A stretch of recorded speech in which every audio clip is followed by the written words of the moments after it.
Pronto? 2 de abril de 2018, aula para Biologia, turma 20A. 20A. Hoje nós vamos falar sobre regulação hormonal da reprodução na parte da manhã e na parte da tarde, na teórica, a gente continua o assunto. A minha intenção é caminhar o máximo possível na regulação feminina de manhã e na parte da tarde a gente termina a masculina, tá bom? Eu preciso mostrar para vocês também, talvez a gente vá fazer isso antes, ou vá fazer no período da tarde, vou ver como é que eu faço, pensando aqui, um gráfico para a gente avaliar aquelas transformações que ocorreram durante a meiose. Lembra da aula passada? Então eu preciso falar para vocês sobre aquelas transformações e fazer um gráfico. Talvez eu faça isso na tarde e a gente, na verdade, nós temos 2 semanas para ter aula sobre regulação hormonal. Então a gente fica mais ou menos tranquilo em relação a essa parte, que, ao meu ver, é uma das partes mais difíceis aí do curso, que as pessoas têm mais dificuldade. Então, vou explicar, mas a gente não pode partir daqui para o próximo assunto se vocês ficarem com dúvidas. Então, por favor, participem e tirem as dúvidas de vocês.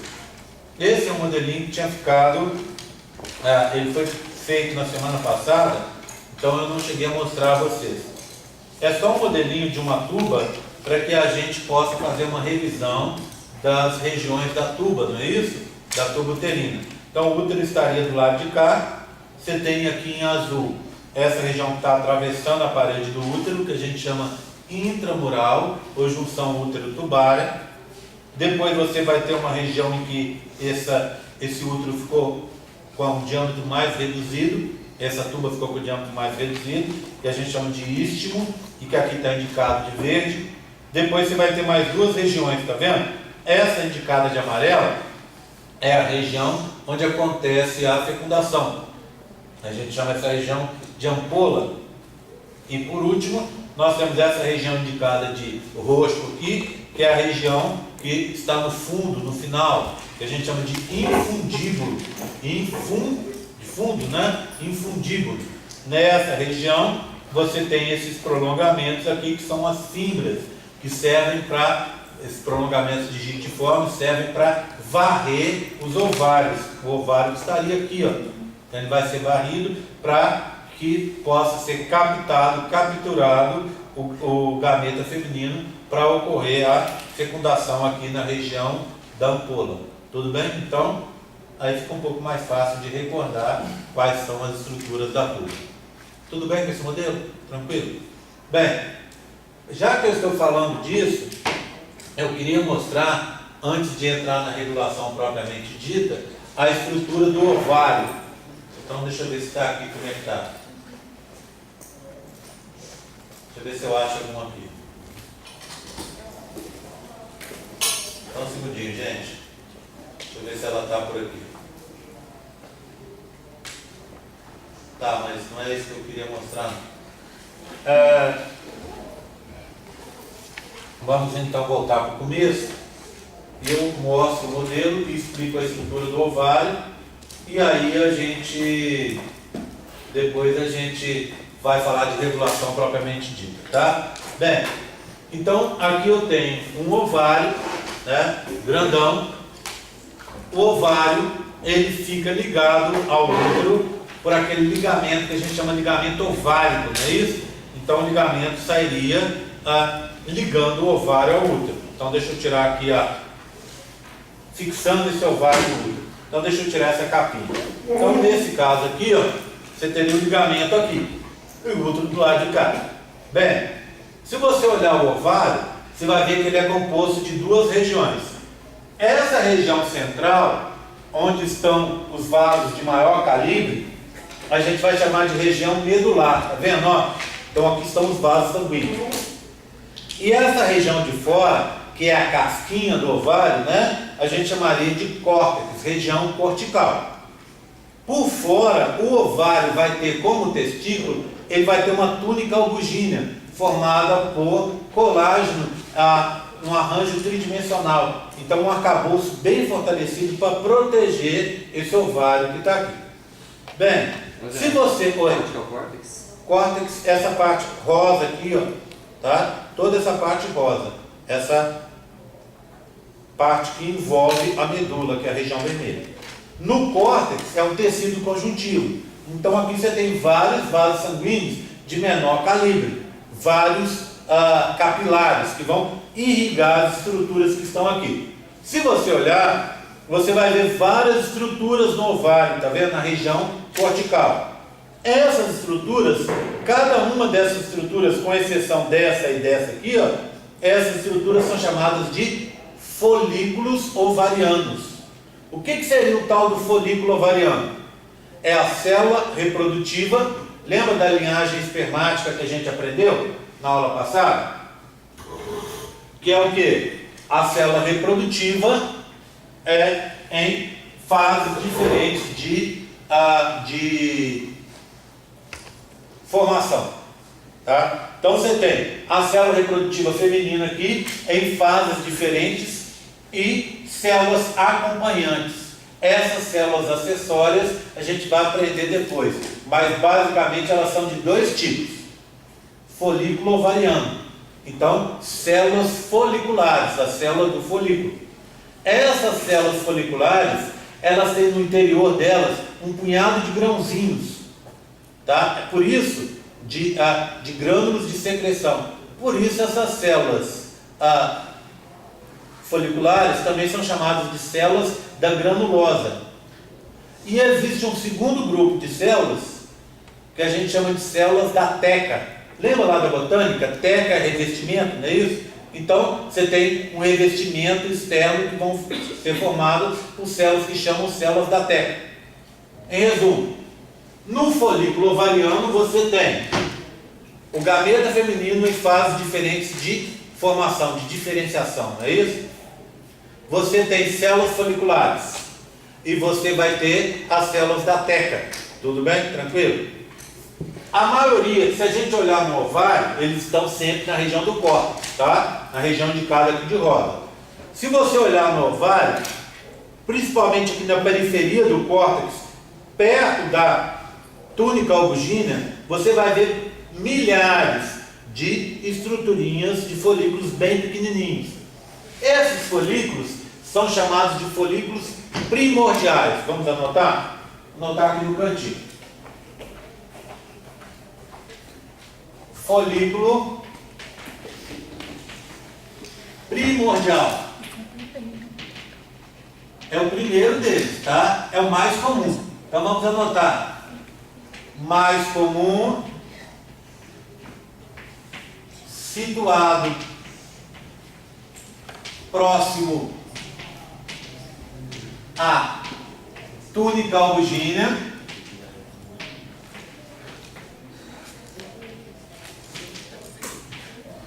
Esse folículo, eu tenho alguns pequenininhos, vocês viram ali, e eu tenho um pequenininho aqui para mostrar para vocês. Olha aqui, ó, isolado, tá vendo? Ele seria redondo, então a outra metade não está mostrado aqui. Deixa eu ver se eu acho uma outra metade aqui pequenininha para mostrar para vocês entenderem o aspecto dele. Deixa eu ver se está aqui. Está aqui. Pronto. Vou deixar esse aqui. Entendam que ele é uma estrutura arredondada, uma bolinha, certo? Do lado de fora, você tem uma camada única de células foliculares achatadas, aqui indicadas de amarelo, tá vendo? Então, vou escrever aqui, ó, formado por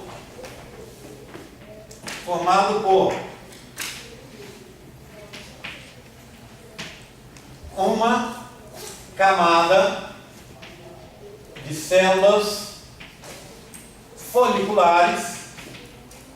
Como é que a gente chama em histologia quando é achatado? Pavimentosas.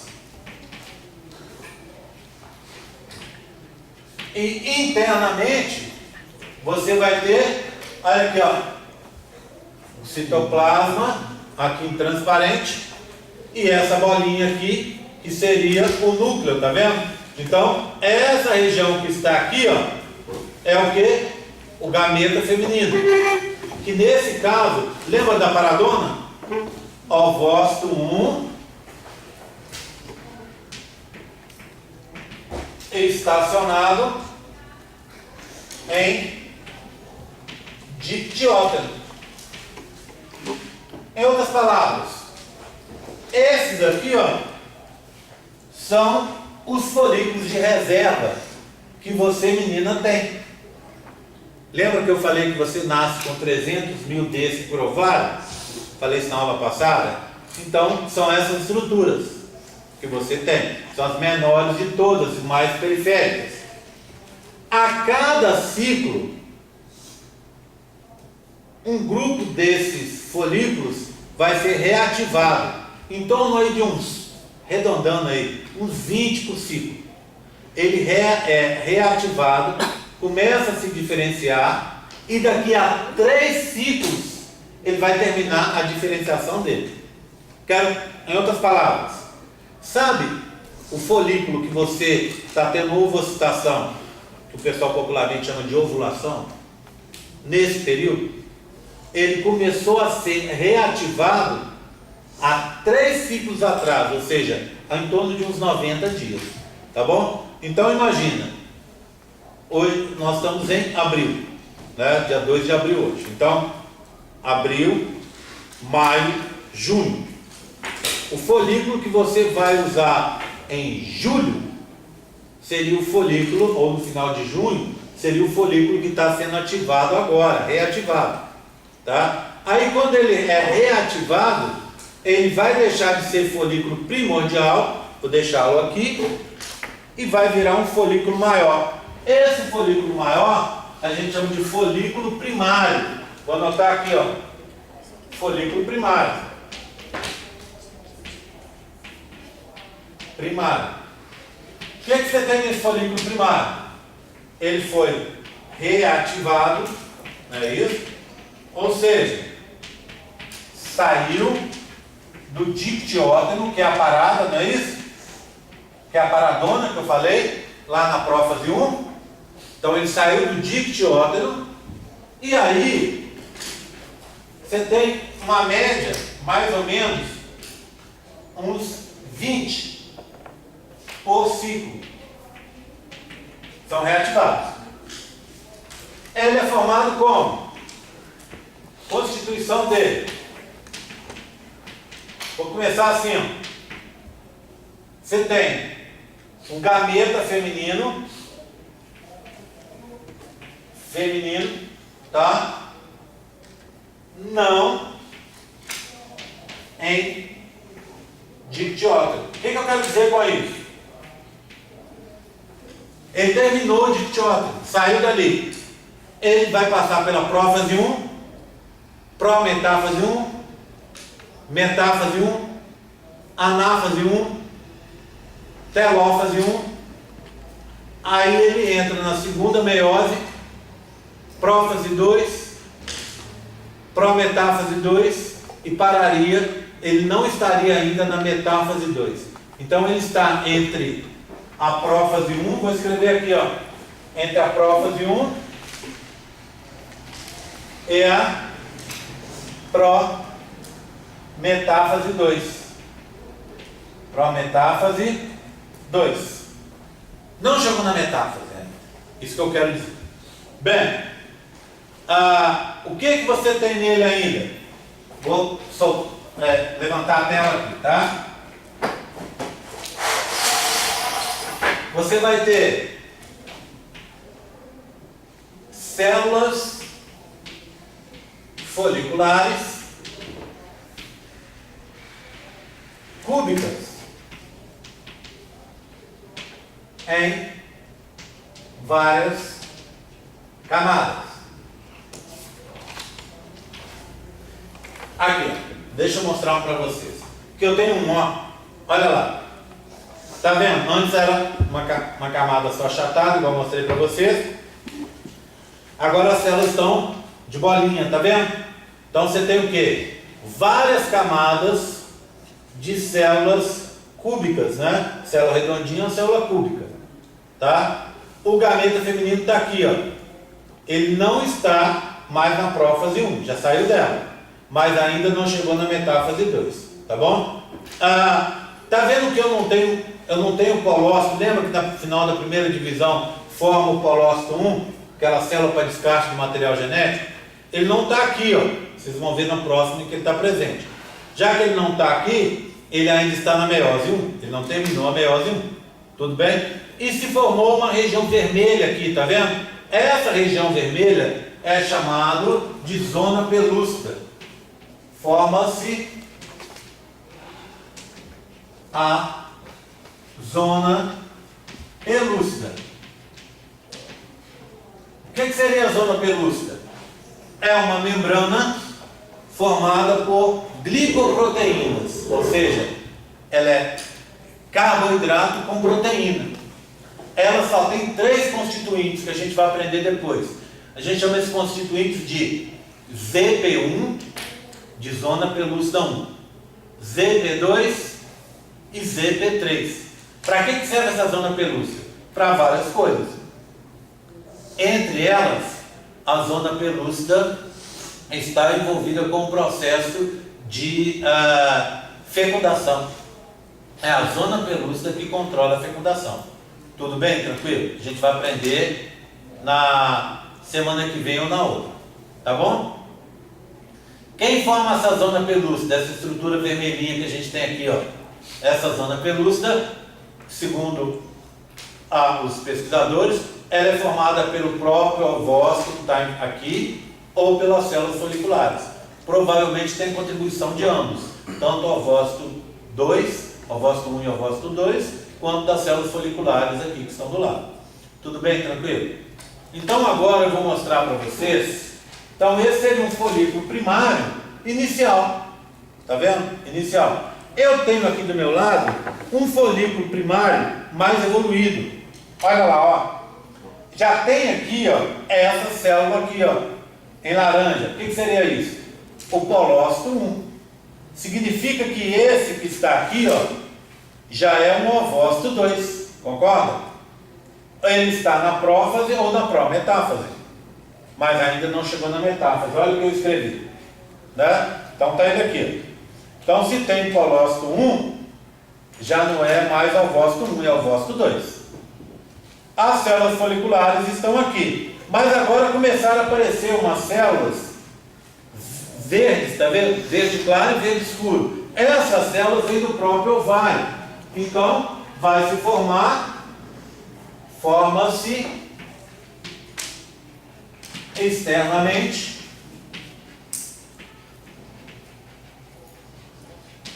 as tecas, que são a cobertura mais externa desse embrião, tá? Desse gameta feminino aqui, né? Que está em formação, tudo bem?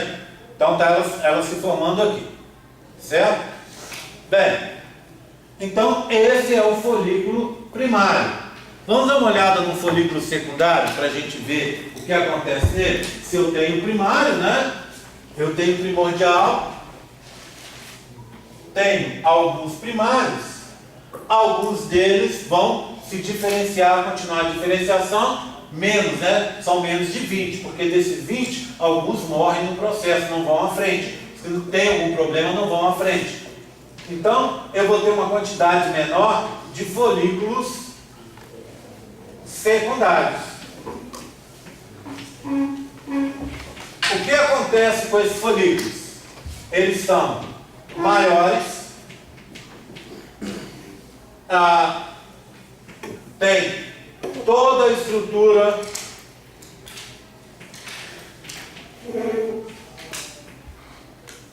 dos folículos primários.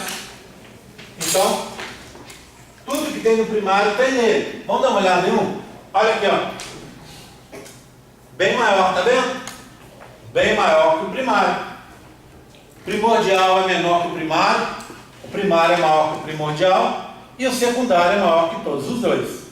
Tá vendo? Está partindo ao meio, então seria uma bola aqui, ó. O que é que você tem? Tá vendo essas células? Lembra as células verde escuro que apareceram lá? Olha como elas estão aqui, ó, formando uma cobertura externa. essa cobertura externa eu chamo de teca externa. Teca externa. O que você tem na teca externa? Células achatadas com papel de proteção. Então elas vão proteger o conteúdo interno. Tá? Depois, tá vendo um verde claro aqui, ó? Depois dessas teca externa, você tem um verde claro. Esse verde claro é a teca interna. São duas tecas. Então, teca externa, função de proteção. Teca interna. A função da teca interna é produção de hormônios. Então, vou colocar aqui, ó, hormonal. Hormonal. Tá? Depois, se você olhar aqui, eu vou passar depois o modelo para vocês verem. Tem uma estrutura azul aqui, ó.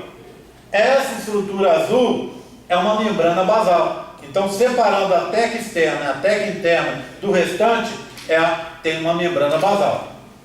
Também com função de proteção, não é isso? Membrana basal.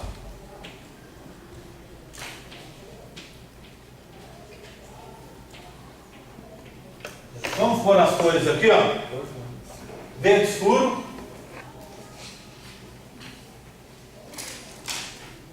Verde claro. Azul. Para dentro.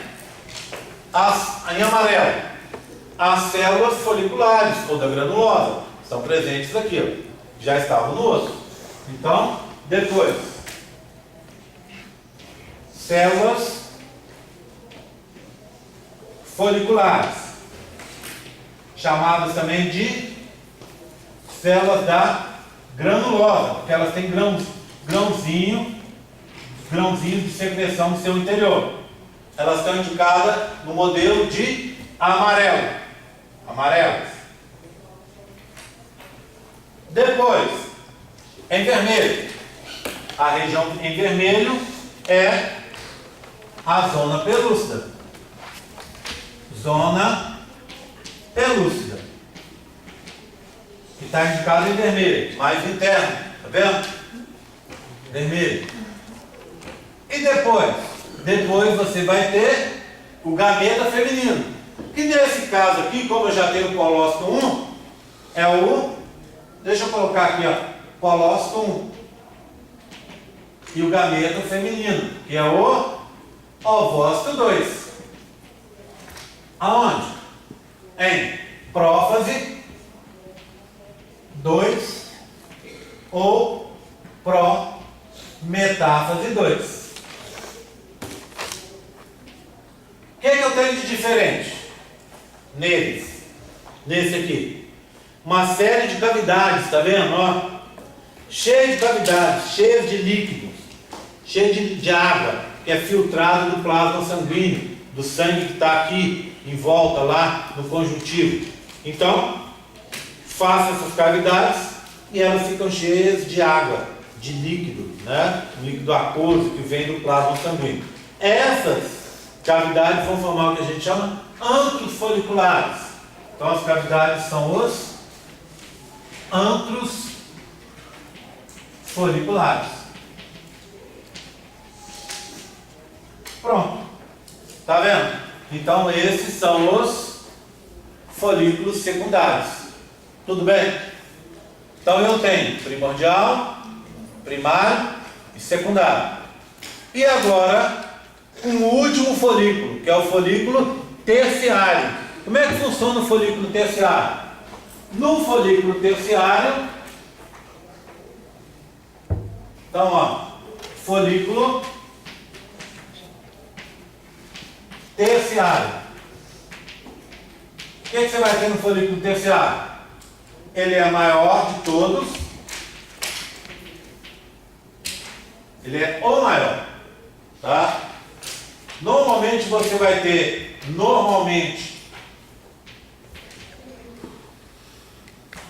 só um está presente por ovário em cada ciclo. Ele tem a mesma estrutura que o folículo secundário. Só que agora o antro, você tinha vários antros, vai ter um antro único. Então deixa eu mostrar para vocês aqui, ó. Lembra que você tinha vários antros naquele outro modelo? Agora olha aqui, ó. Todos aqueles antros confluíram para um antro único. Então, vamos rever, de fora para dentro. Teca externa, verde escuro. Verde claro, teca interna. Teca externa, função protetiva. Teca interna, função hormonal, produção de hormônios. Depois a membrana basal em azul. Células foliculares da granulosa em amarelo. Esse antro único, esse espaço cheio de líquido. E agora se formou uma estrutura. Está vendo esse pedículo aqui, ó? Está vendo? Um pezinho, onde está o embrião pendurado. Então você vai ver uma estrutura assim, ó. Então imagina, você tem a parte de fora, aí você vai ter, são suas teclas, né? E a membrana basal, as células foliculares, e aí sai um pendãozinho assim, ó. Esse pendãozinho a gente chama de cúmulos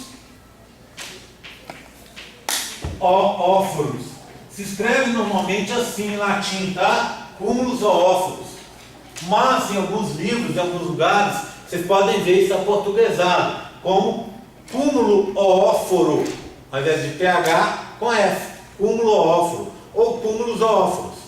Pendurado na pontinha dele, você vai ter aqui, ó, algumas células foliculares. Essas células foliculares aqui, ó, nessa regiãozinha aqui, elas estão ficando em volta do embriãozinho, do gameta feminino ali, tá? Essas células formam como se fosse, então imagina, o gameta feminino está aqui, seria minha cabeça, elas estão em volta ali, ó, formando como se fosse uma coroa. Coroa, em latim, a gente chama de corona. Então, ao invés de coroa, é corona, que está com arranjo radial, concorda? Corona radiata. Essa corona radiata, então, são células foliculares que envolvem o gameta feminino em formação. Tá? Essas células aí, elas vão sair com ele na hora que ele for liberado. Então, por isso que tem essa região diferenciada que vocês estão vendo aí. Corona radiata ou coroa radial, tá? É bem menos comum, mas de vez em quando vocês ouvem isso. Então, ó, esse pezinho que está aqui, cúmulos óforos. Aqui, ó, a corona radiata. Aqui, o gameta feminino, que nesse caso já está em metáfase 2. Então, vou escrever aqui, ó, gameta feminino, ou ovócito 2 em metáfase 2. Em metáfase 2. Está fazendo o que eu contei na aula passada, a tal da paradinha, não é isso? Ele estaciona em metáfase 2 e só vai continuar o processo se for fecundado. Então agora ele tem que ser liberado, que o pessoal conhece popularmente como ovulação, ou ovocitação, que é o nome que a gente vai chamar aqui, e depois tem que ser fecundado para sair de metáfase 2, ir para anáfase 2, telófase 2, formar o óvulo e formar o polócito 2. Lembra-se disso? Falamos isso na aula passada, né? Está aqui, ó. Então você tem, olha, o polócito 1, por quê? Ele já saiu da meiose 1, está na meiose 2. Então ele é um ovócito 2, parado em metáfase 2. Quando um dos folículos chega nessa fase, ele, um pouquinho antes de chegar nessa fase, ele começa a liberar hormônios e mata todos os outros folículos, tá? Ele impede o desenvolvimento dos outros folículos, que morrem por um tipo de suicídio celular, morte celular programada, que a gente chama de atresia folicular. Então mata todos os outros folículos. Vai restar só ele. Por isso que normalmente você vai ter um filho único, né? Uma gravidez única, simples. Porque normalmente é um só que é liberado. Só um gameta feminino para ser fecundado. Tudo bem? Bem, então, ó, ele tem como características o fato de estar parado em metáfase 2, de você ter um antro único, mas a estrutura é muito parecida com aquela que a gente viu, né? Outras características, a corona radiata e o cúmulo óvulos. Tudo bem? Então, quando você olhar, você vai ver uma coisa assim, ó. Acompanhe comigo. Lá no ovário ampliado, você vai ter aqui, ó, no momento da ovocitação, você teria uma estrutura assim, uma bola, tá vendo? Ó, o que você tem nessa bola? Do lado de fora, olha, teca externa, depois o verde claro, teca interna, depois o azul, a membrana basal, depois as células da granulosa foliculares, um espaço cheio de água, que é o antro único. E do lado de fora, deixa eu colocar aqui, ó, para vocês entenderem que é uma bola assim que sai, tá bom? Então imagina, eu corto fora e a gente vai ver o que? Células da corona radiata, zona pelúcida, o ovócito 2 parado em metáfase 2, a tal da paradinha, e acompanhando aqui, que vai ser descartado depois, o polócito 1. Tudo bem? É isso que vai ser ovocitado. Tranquilo? Então esses são os folículos. Agora, se a gente olhar no interior do ovário, não tem só folículos, tá vendo? Tem essas duas estruturas aqui. Deixa eu ver se eu consigo arrancar uma daqui.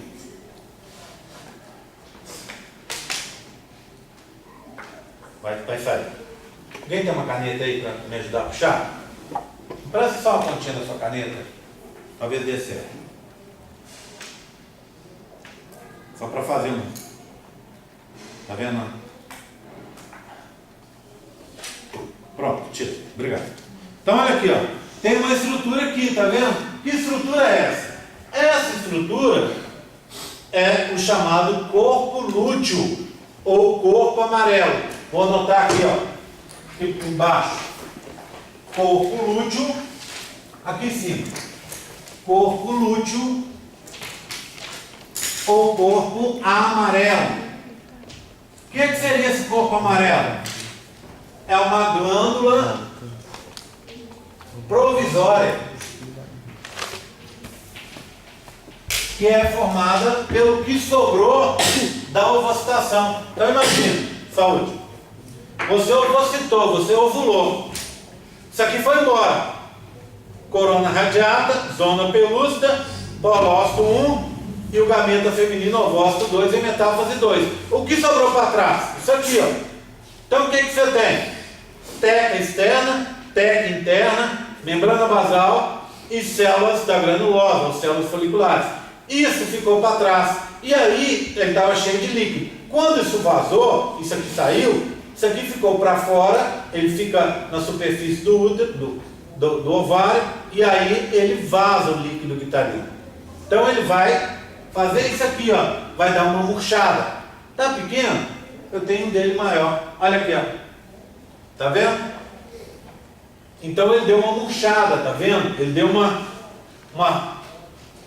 amarrotada, vamos dizer assim, tá vendo? O que você tem?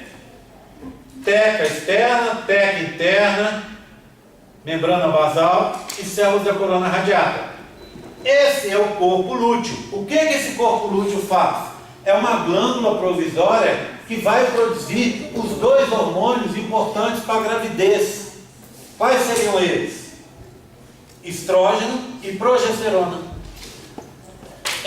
Esses dois hormônios, vão manter seu útero pronto para receber o bebê, a informação, para receber um embrião que foi resultado do processo de fecundação que vai acontecer naquele ovócito 2, por um espermatozoide, lá naquele lugar que eu mostrei hoje, que a gente chama de ampola, não é isso? Tá? Bem, como é que funciona o corpo lúteo?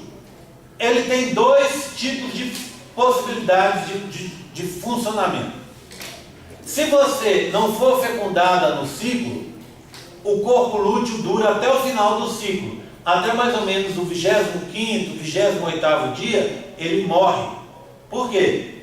Porque ele recebe sinais que vêm do gameta feminino e depois do embrião em formação. Se o gameta feminino não é fecundado, ele dura 24 horas só. Vamos falar de ciclo feminino daqui a pouco, mas só para dar uma adiantada para vocês entenderem. Um ciclo feminino médio dura em torno de 28 dias. Médio, tá? Seu ciclo pode ser diferente. Mas se eu pegar várias meninas e avaliar o ciclo delas, a gente vai ver que na média a população tem um ciclo de 28 dias. Tá? Você vai, ou você liberar esse gameta feminino, que eu mostrei há pouco, no meio do ciclo, no 14º dia. Você tem uma pequena janela para fecundá-lo, que é até de 24 horas, ou seja, até o 15º dia. Não fecundou, ele vai morrer. Não vai ser fecundado, ele vai morrer. Quando ele morre, ele deixa de mandar informações para o corpo lúteo e o corpo lúteo morre. O que esse corpo lúteo, quando morre, o que acontece com ele? Ele vai virar saúde. Uma coisa chamada, então deixa eu anotar aqui, ó. Folículo primordial 1, folículo primário 2, folículo secundário 3, folículo terciário 4, corpo lúteo 5 e último, corpo albicans, ou chamado corpo branco. O que é esse corpo branco? Esse corpo branco é uma cicatriz de colágeno. Ele é formado pela destruição dos corpos lúteos. Então, esse corpo lúteo morre. Não teve fecundação, ele morreu. O que sobrou?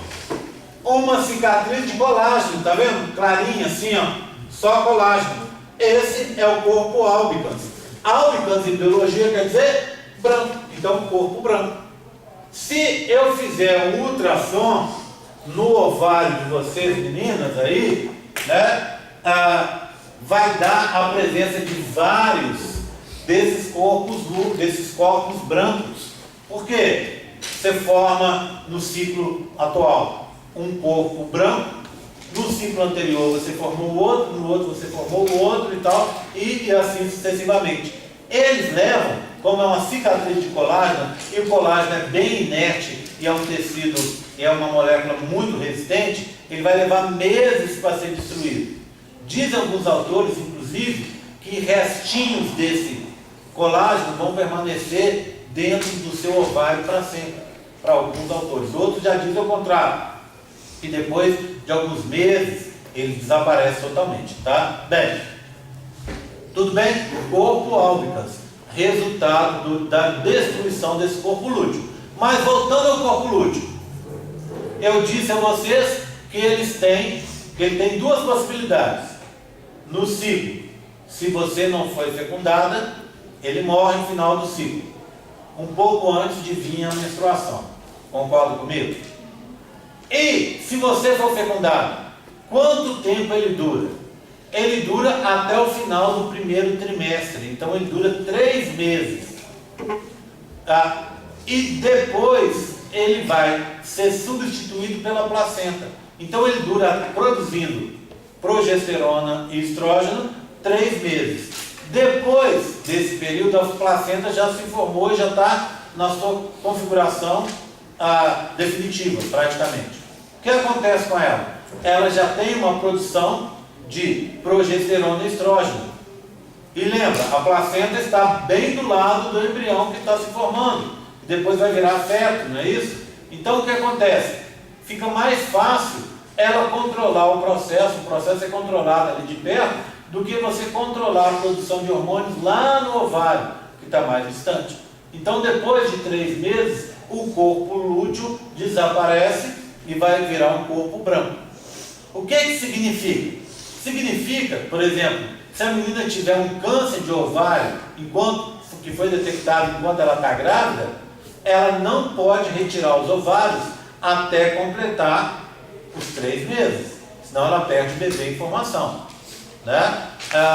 Em casos extremos, você teria que fazer uma reposição hormonal. Eu nem sei qual que é a chance de sucesso disso, é bem menor. Então, o que normalmente se procura, o que se tenta fazer, é manter esse ovário durante esse período, tá? Para que você forme a placenta substitua o ovário na produção de progesterona e estrógeno, e aí depois você pode retirar. Bem, e se acontecer de você ter um problema com esse corpo lúteo, com esse ovário antes disso, antes dos 3 meses? Você não segura o bebê. Lembra o que acontece no final do seu ciclo? Quando você tem a diminuição de progesterona e estrógeno, vem a tensão pré-menstrual, a TPM, que é resultado direto dessa baixa de hormônios, e ao baixar os hormônios, o seu útero vai descamar. E aí vai tudo embora. Tá? Aí no ciclo seguinte o processo é reversível. Tudo bem com essa estrutura do ovário, gente? Tá tranquilo? Tá? Vamos conversar então um pouco sobre o ciclo feminino. Vamos dar uma olhadinha no ciclo feminino e aí depois a gente vai falar sobre a regulação hormonal da reprodução propriamente dita.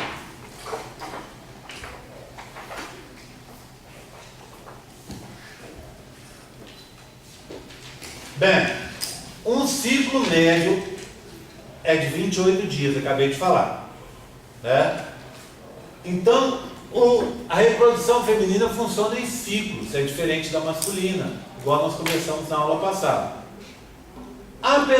Pensa em ciclo, lá em biologia a gente pensaria no ciclo de Krebs, né? No ciclo das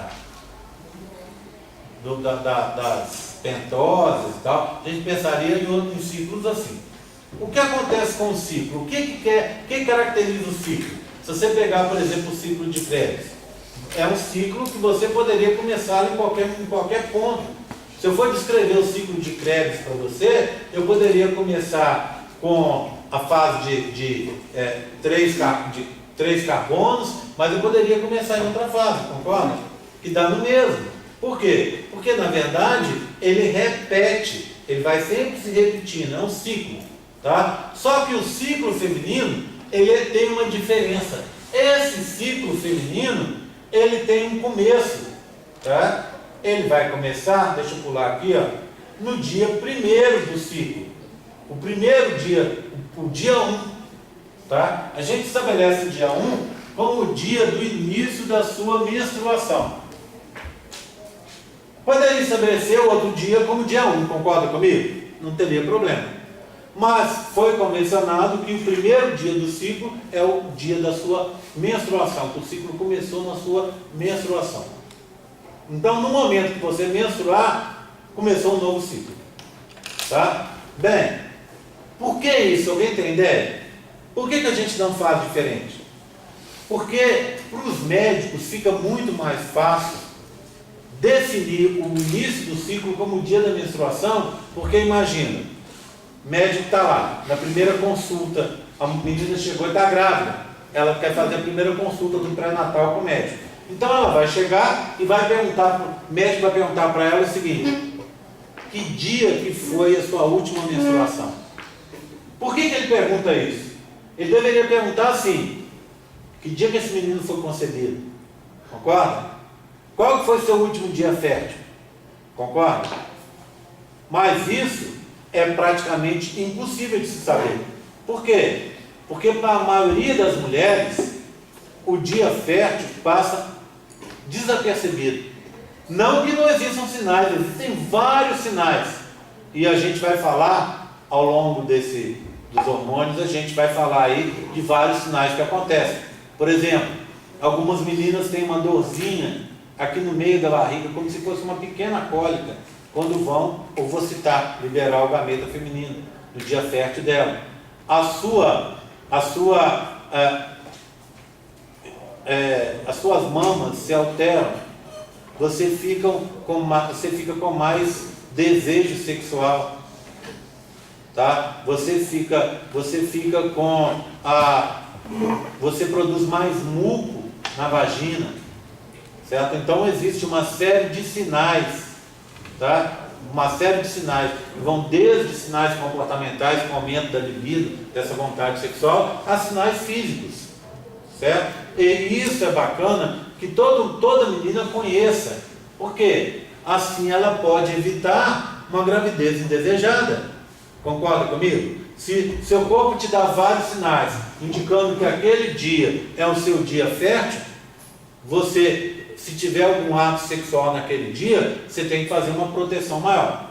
Por sinal, mais uma vez eu quero enfatizar que proteção é sempre necessária, tá? Utilização de camisinha, de preservativo, tanto feminino quanto masculino, é uma providência que todo mundo deve tomar. A gente está numa situação atual de uma epidemia de DSTs que a gente poucas vezes viu aí na história moderna.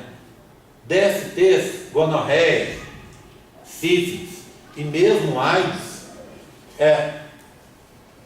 são coisas que alguns anos atrás, na década de 90, ficaram bem controladas, porque as pessoas estavam tomando cuidado com as relações sexuais por causa da epidemia da AIDS. E na época também, há anos atrás, quando eu falo de gonorreia e sífilis, são coisas que eram coisas que saíram praticamente do nosso vocabulário, não é isso? Você falar, nossa, o cara está com gonorreia, o cara está com sífilis, você teve uma época aí, isso é coisa até a década de 40, década de 50, em que começaram a ser utilizados em grande quantidade antibióticos, principalmente penicilina, e aí o que aconteceu? Essas DSTs, doenças sexualmente transmissíveis, praticamente foram riscadas do mapa. Aí veio o caso quando a gente entrou na década de 70, em que a promiscuidade sexual aumentou, então você teve o quê? Um aumento de novo dessas DSTs. As pessoas tinham relações sexuais desprotegidas. E aí veio na década de 80 e década de 90 a AIDS. As pessoas voltaram a tomar cuidado, a usar o preservativo nas suas relações sexuais, se proteger mais. Aí, quando o tempo passou e a AIDS passou a ser uma epidemia mais controlada, não é? O que aconteceu? As pessoas passaram a se descuidar mais. E a proporção de casos de sífilis e gonorreia explodiu na população, principalmente entre as pessoas mais jovens. Então, tem muito menino aí e muita menina que está com sífilis e que está com gonorreia e que não sabe que tem, inclusive. Por isso que a gente tem que se preservar. Lembrando que sífilis pode matar, certo? Sífilis é uma infecção que aparece e que ela muitas vezes não é notada. E aí ela vai se esconder do seu corpo durante alguns anos, e quando ela retorna fazendo muito mal para você, podendo inclusive levar à morte. Tá certo? Bem, então, voltando ao assunto.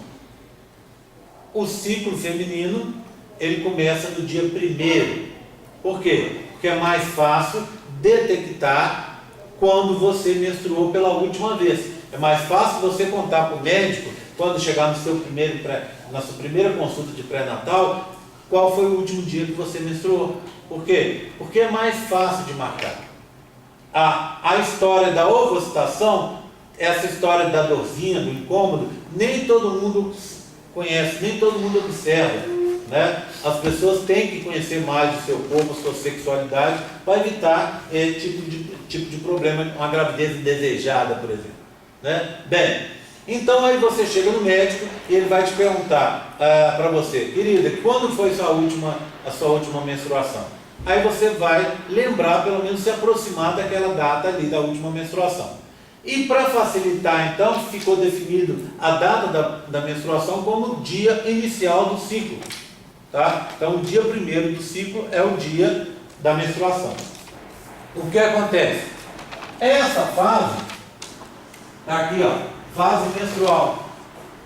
Dia 1º ao dia 5 do ciclo. O que vai acontecer nessa fase? Nessa fase, aquela parte interna, não é isso? Essa parte aqui, ó, lembra do modelo? Então você tem assim, né? Essa parte interna aqui, ó. Então você tem o epitélio do endométrio, né? Um pouquinho de conjuntivo. Esse conjuntivo daqui de baixo que está marcado é o extrato funcional. É o contrário, né? É assim. Pronto. Extrato funcional, perfazendo 2/3 do endométrio, o extrato basal, o miométrio aqui, né? E aqui epimétrio e perimétrio, já revisamos isso. Então, no seu período do ciclo, na menstruação, você perde essa parte aqui, ó, ela é perdida, e junto vai um pouco de sangue que fica represado, preso aqui dentro. Você perde em torno de uns 80 ml de sangue, mais esse tecido interno, tá? Do dia 1º ao 5º dia do ciclo. Por que acontece essa perda? Deixa eu mostrar aqui, ó. Vou pular uns slides aqui para vocês verem essa estrutura, tá vendo? Ó, o que você tem aqui? Um esquema mostrando o biométrio com vasos sanguíneos dele, tá vendo? O endométrio, extrato basal aqui, e o endométrio, os 2/3 mais próximos da luz, não é isso? Do útero, que é o extrato funcional. Daqui, dessa região, aqui, ó, para cima, você vai perder tudo no seu ciclo, durante o período menstrual. Por que você perde? Porque os vasos, tá vendo que estão aqui, ó? Esses vasos sanguíneos respondem aos níveis de progesterona. Quando você tem níveis baixos de progesterona, no final do ciclo, você perdeu o corpo lúteo e aí deixou de produzir progesterona, lembra disso? Os vasos sanguíneos ali fazem o quê? Eles se fecham. E ao se fecharem, o sangue vai ficar preso aqui em cima, ó. Quando o sangue fica preso, o que acontece? Dá uma coisa que a gente chama estase, sangue parado, não é isso? Estase. Essa estase dá uma coisa que a gente chama isquemia, falta de circulação, tá? Isquemia, falta de circulação sanguínea. Sangue parou,